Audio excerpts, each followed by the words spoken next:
Hello and welcome to Instacart Holdings, your worldwide instrument partner. We have got a liquid flow switch from Siemens and the model is QVE1901. This is from Germany, and this flow switches basically are used in hydraulic system, HVAC plants, in particular the refrigeration, heat pump and heating plants. Can be used for evaporators, boilers and heat exchangers.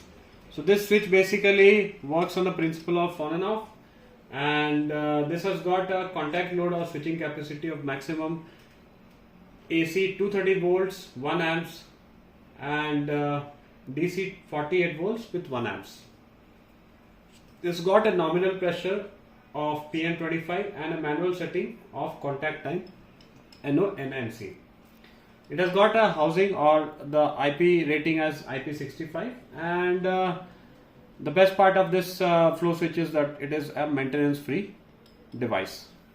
It comes with a protective cover just in case, and you can use this thread size for the line of whatever thread size you require, starting from ½ inch to 1 inch to you can increase. You have this output basically to take the current.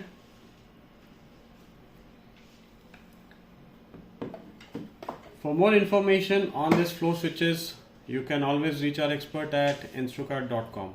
Thanks for watching.